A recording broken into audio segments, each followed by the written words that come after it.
Good morning guys.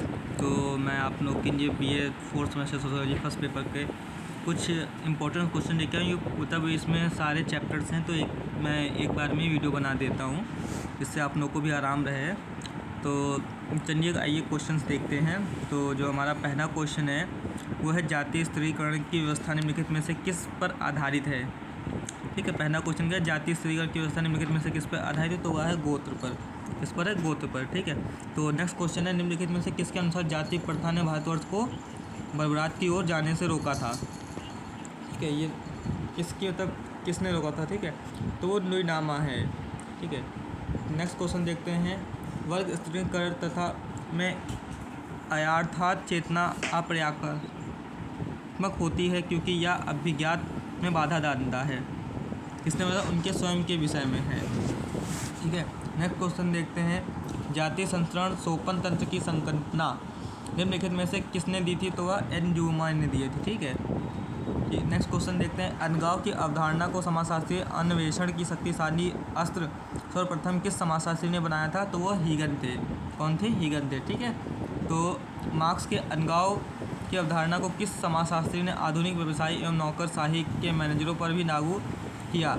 Eric form ने किया। किसने किया? एरिक फॉर्म ने किया। ठीक है, नेक्स्ट क्वेश्चन देखते हैं, निम्नलिखित में से कौन प्रभु जाति का गुण नहीं है, तो वह आर्थिक प्रभुता की। ठीक है, नेक्स्ट क्वेश्चन देखते हैं, निम्नलिखित में संपदा व्यवस्था का कौन सा तत्व है? संरचना। नेक्स्ट क्वेश्चन देखते हैं, वह समूह जिसकी सुनिश्चित सत्ता हो, अपना नाम हो, जो प्रतिबद्ध हो, जिसमें अपना अस्तित्व की चेतना हो और जिसमें संस्कृति सजातीय हो, कहलाता है, वह है गोत्र। ठीक है, गोत्र होगा वो। नेक्स्ट क्वेश्चन देखते हैं, निम्नलिखित में कौन एक जाति व्यवस्था की स्थिरता के लिए उत्तरदायी है, तो वह है बाह्य विवाह। ठीक है, वो बाह्य विवाह होता है। ठीक है, सर्वाधिक सामर्थ्यवान में अतिजीवन के सिद्धांत की स्थापना की हर्बर्ट स्पेंसर ने की थी। ठीक है, किसने की थी? हर्बर्ट स्पेंसर ने। नेक्स्ट क्वेश्चन देखते हैं, निम्नलिखित में कौन जाति एक वर्ग के अंतर के लिए सत्य है, तो वह उपयुक्त जाति एक बंद वर्ग है जबकि वर्ग में खुदापन पाया जाता है। जाति का आधार जन्म है, वर्ग का नहीं। ठीक है, जाति की सदस्यता प्रदत्त है, वर्ग की अर्जित। तो इसका ऑप्शन सभी होगा। अंतर है वर्ग में जो सत्य है। नेक्स्ट क्वेश्चन, एक गांव जिसमें जजमानी व्यवस्था पाई जाती है उसमें नाई और धोबी का संबंध निम्नलिखित में से किससे है? कारीगर जातियों से। ठीक है, किससे? कारीगर जातियों से। नेक्स्ट क्वेश्चन देखते हैं, रॉबर्ट बीयरस्टीड ने वर्ग विभाजन के कितने आधारों का उल्लेख किया है? 5। कितने का किया? 5 का। नेक्स्ट क्वेश्चन देखते हैं, जातिवाद से हमारा मतलब है अपनी जाति के समर्थन में कोई पूर्वग्रह नहीं वरन वन्य जातियों के में भी पूर्वग्रह होना। ठीक है, नेक्स्ट क्वेश्चन देखते हैं, जाति शब्द अंग्रेजी भाषा के कास्ट के हिंदी अनुवाद है जिससे उत्पत्ति कास्टा शब्द से हुई। कास्टा शब्द किस भाषा का है? जो पुर्तगाली भाषा का है। ठीक है, नेक्स्ट क्वेश्चन, जाति के व्यावसायिक सिद्धांत को जन्मदाता कौन है, तो वो डॉक्टर मजूमदार हैं। व्यावसायिक सिद्धांत के कौन है? तो मजूमदार है।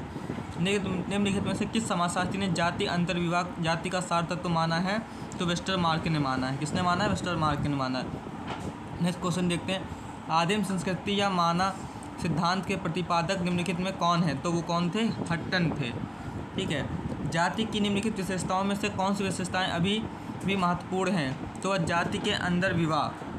अभी भी देखते हैं कि जाति में ही शादी होती है, तो ये ठीक है। ठीक है, नेक्स्ट क्वेश्चन देखते हैं, समाजशास्त्र में वर्ग के अध्ययन निम्नलिखित में से किस संदर्भ में किया जाता है, तो वह स्त्रीकरण के संदर्भ में और सामाजिक विभेदीकरण के संदर्भ में किया जाता है। तो किसका ऑप्शन होगा? ए और 2, बी दोनों सही होगा, तो ए बी दोनों लगाएंगे। ठीक है, तो बंद व्यवस्था के रूप में जाति की प्रकृति बंद व्यवस्था के रूप में जाति की प्रकृति है, सवाई है। ठीक है, नेक्स्ट क्वेश्चन देखते हैं, वर्ग भेद के लक्षित करने वाला मूल अंतर निम्नलिखित किसके बीच के भेद को निर्देशित करता है? प्रव्रजन तथा साधारण जन के हिस्से। संपदा व्यवस्था में असमानता है, उसका मुख्य आधार है व्यवसाय। संपत्ति की व्यवस्था में जो असमानता उसका मुख्य आधार है व्यवसाय। ठीक है, जाति एक विस्तृत सृजन है, समूह में है। इसका मत के प्रवर्तक कौन थे? J.H. हट्टन। अभी ऊपर हमने बताया था आपको। ठीक है, नेक्स्ट क्वेश्चन देखते हैं, प्रारंभ में अलगाव शब्द का प्रयोग किस प्रयोग किया जाता था? किसके लिए? विनगांव के लिए। ठीक है, जब अलग गांव के लोग थे तो उसके लिए। किसका कथन है कि मानव का इतिहास मानव के इतिहास के रचना में अच्छी तरह से लिखा जा सकता है, तो वो है टोक्यो विले ने। अलगाव एनिटेशन शब्द की व्याख्या सर्वप्रथम किसने की थी? कार्ल मार्क्स ने बताया था। ये दी हुई कार्ल मार्क्स ने अलगाव के बारे में बताया। कितने थे? 3 अलगाव थे, वो भी मैंने आपको बताया था। किसका मत है कि जब श्रमिक अपने कार्य के प्रति अलगाव महसूस करता है तो विद्यमान सामाजिक व्यवस्था के प्रति भी असंतोष करता है? तो किसने कहा था? कार्ल मार्क्स ने कहा था। ठीक है। किस समाजशास्त्री का मत था कि उत्पादन के दौरान श्रम विभाजन के बढ़ने के साथ साथ श्रमिक के अलगाव भी बढ़ता है? तो किसने? टोबिया विंडे ने कहा था। अपने विचारों को आदर्श सिद्धांत पर आधारित करके नीच एवं बैने जैसे पर्यवेक्षकों ने यह निष्कर्ष निकाला कि भारतवर्ष में जातीय प्रथा प्रमुख रूप से है। ठीक है, इसका आंसर तो अभी मेरे पास नहीं, मैं बाद में आंसर देख के मैं आपको बताता हूँ इस क्वेश्चन का आंसर क्या था। नेक्स्ट क्वेश्चन देखते हैं। भारत में जातिवाद निम्नलिखित में से किस क्षेत्र में सबसे अधिक है? तो वह है शिक्षा के क्षेत्र में। ठीक है। नेक्स्ट क्वेश्चन देखते हैं। जब एक व्यक्ति उसी स्तर के एक समूह को दूसरे समूह में करता है तो कहलाता है उद्ग्रह गतिशीलता। समानता गतिशीलता का अर्थ है ऊपर से नीचे आना। यह अलगाव को नियमहीन के रूप में निम्नलिखित में से समाजशास्त्री ने माना है। अपने स्तर को कूट में कीजिए। ठीक है। तो अब इसमें बताइए Emile, Durkheim, Merton, Erich Fromm और रिजमन। तो किसने माना था? एरिक फॉर्म और रिजमन ने माना था। ठीक है। इमाइल, दुर्खीम और मार्टन तो थे ही नहीं, क्योंकि अलगाव में तो भाई कार्ल मार्क्स और वो थे, तो इसमें तो वो हो नहीं सकते हैं। तो नेक्स्ट क्वेश्चन है। अलगाव का प्रयोग स्व अलग के अर्थ में अपनी पुस्तक टी सेंस सोसाइटी में किस समाजशास्त्री ने किया था? एरिक फॉर्म ने किया था। आर्विन बी स्कॉट ने अलगाव की निम्नलिखित में से कौन से कारण का उल्लेख किया है? तो वह है भूमि के प्रति उत्तरदायित्व का अभाव। वॉल्टर जर्सन ने अलगाव के विकास के लिए 4 सामाजिक दशाओं का उल्लेख किया। निम्नलिखित में कौन सी हैं? तो तकनीकी औद्योगिक क्रांति भी है, नौकरशाही संगठन है, अनाकर्षण है और उपयुक्त सभी। तो उसका आंसर उपयुक्त सभी होगा, 3 होंगे।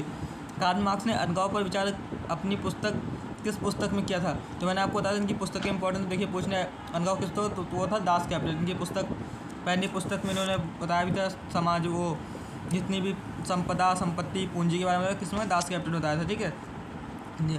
तो नेक्स्ट क्वेश्चन है। सभी राजनीतिक सिद्धांत राज्य को एक बुराई मानते हैं, परंतु इनमें अपवाद है अराजकता का। ठीक, अराजकतावाद का है। निम्नलिखित विचारक में से किसने यह कल्पना की थी कि अन्य राज्य विकसित हो जाएंगे? तो कार्ल मार्क्स ने की थी।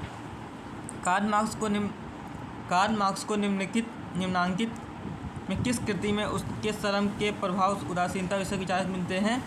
तो economy and philosophic manuscript of 1844 पुस्तक में इनके वो मिलते हैं। मार्क्स कम्युनिस्ट मैनिफेस्टो प्रकाशित हुआ था सन 1848 में। ठीक है। नए समाज रूपी शिशु को घर में धारण करने वाली हर पुरानी व्यवस्था के लिए शक्ति एक दायी है। यह कथन किसका है? कार्ल मार्क्स का। धर्म जनता के लिए अफीम, यह कथन किसका है? मार्क्स का। कार्ल मार्क्स द्वारा लिखित एक पुस्तक है क्रिटिक ऑफ पॉलिटिकल इकोनॉमी। ठीक है। पुस्तकें इनके इंपॉर्टेंट है, पुस्तकों पर एक बार जरूर ध्यान दे लीजिएगा। किस राजनीतिक दार्शनिक ने धर्म को जनसाधारण का नशा कहा है? तो वह है कार्ल मार्क्स ने कहा है। ठीक है। क्रिटिक ऑफ पॉलिटिकल इकोनॉमी पुस्तक के लेखक कौन है? तो वो भी कार्ल मार्क्स है। ठीक है। चलिए, श्रमिक के बाइबल किस ग्रंथ को कहा जाता है? तो दास कैपिटल को। श्रमिकों का बाइबल किसे कहा जाता है? दास कैपिटल को कहा जाता है। ठीक है। A contribution to the critique of political economic पुस्तक के लेखक कौन है? कार्ल मार्क्स हैं। ठीक है। कम्युनिटी मैनिफेस्टो के लेखक कौन है? कार्ल मार्क्स हैं। दास कैपिटल की समाजशास्त्री कृति है, तो ये भी कार्ल मार्क्स की है। समाज के विकास का इतिहास उत्पादन प्रणाली के विकास का इतिहास है, यह कथन किसका है? कार्ल मार्क्स का। ठीक है। वर्ग निर्माण का आधार आर्थिक है, किसका है? मार्क्स का। चलिए आगे क्वेश्चन देखते हैं। दूसरा मैक्स वेबर पे आते हैं। तो ठीक है, मैक्स वेबर के क्वेश्चंस हैं, तो मैक्स वेबर पे देखते हैं। ठीक है। मैक्स वेबर का जन्म मैक्स वेबर का जन्म कब हुआ था? मैक्स वेबर का जन्म जो है 21 अप्रैल 1864 को हुआ था। मैक्स वेबर का जन्म कब हुआ था? 21 अप्रैल 1864 को हुआ था। ठीक है गाइस, 1 मिनट में आया, बस 1 मिनट रुकिएगा।